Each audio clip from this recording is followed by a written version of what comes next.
हमारे पति का उम्र इतना ही लंबा हो। समय बदला हुआ है। अब यहाँ बीच मांग में बड़ा कम लोग सिंदूर करता है।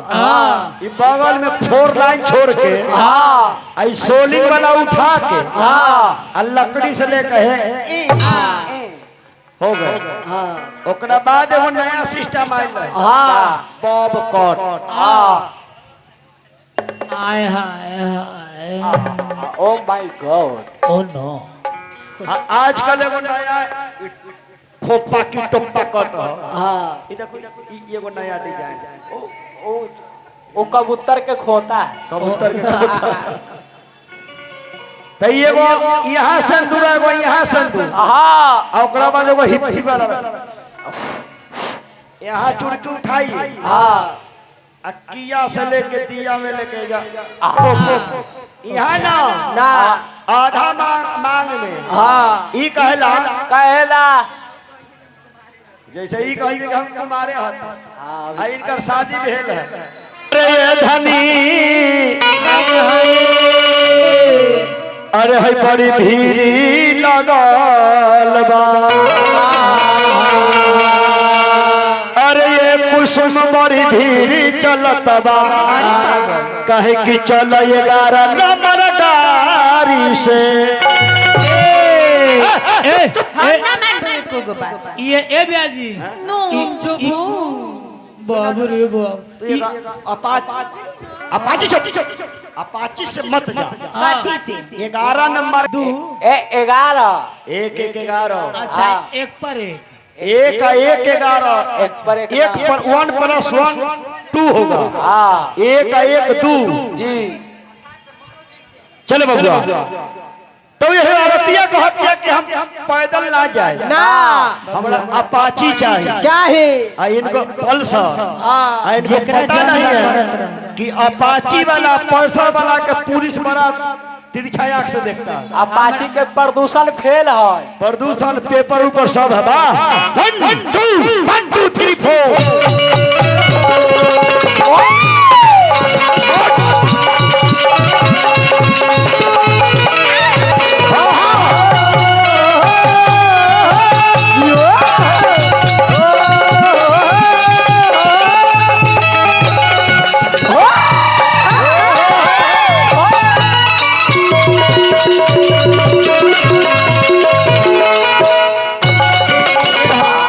ना बोलोरो ना सफारी जाए भोला के दुआरी। बोलोरो ना सफारी जाए भोला के दुआरी। ना बोलोरो ना सफारी जाए भोला के दुआरी। बोलोरो ना सफारी जाए भोला के दुआरी। जल भर के जाए अपाची से अखनी हेलीकॉप्टर जाइत रहे कि ना दे हमरा उहे वाला लाओ 15 रुपया हर एक माँ। कहाँ जितेंद्र बोल जितेंद्र भैया अपाची है तनका हमरा कनिया के पैसा दो ना जो जल ढारे। कहाँ गरीब स्थान जब हो कि बाबा धाम। हम बाबे धाम जब गरीब स्थान तो दूधा हुआ सुनाई सी कनिया दे दी की कहै छी। मन है जे के दा कैलाशे पर जाकर जल चढ़ती है। कैलाश पर कहला सुइया पहाड़ पर चला ना उतही जल ढार ली है। तमर्दा कहता रुपया सिक्किए धनी अरे बड़ी चेकिन चलत बा। अय धनी बड़ी चेकिन चलत बा। अय धनी बड़ी चेकिन चलत बा। चलो 11 नंबर गाड़ी चलो।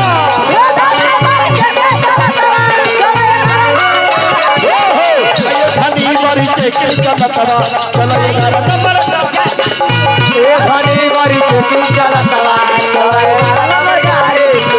बोलोरो ना सफारी जाए भोला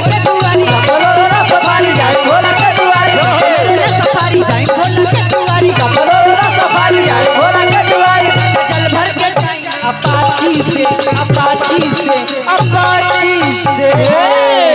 अरे ये धनी अरे है बड़ी चेकिन चलत बा।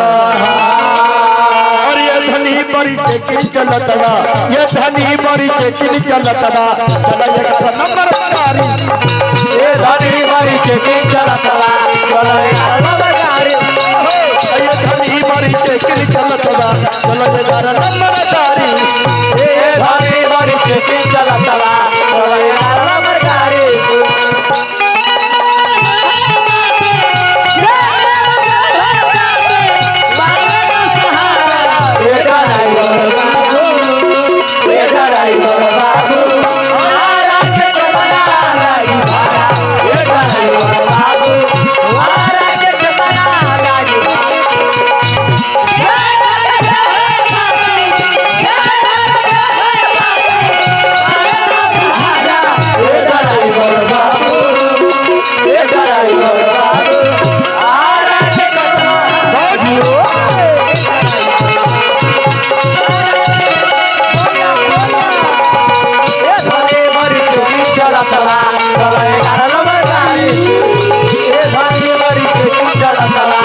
चलिए हमार पवन जी के हाँ साला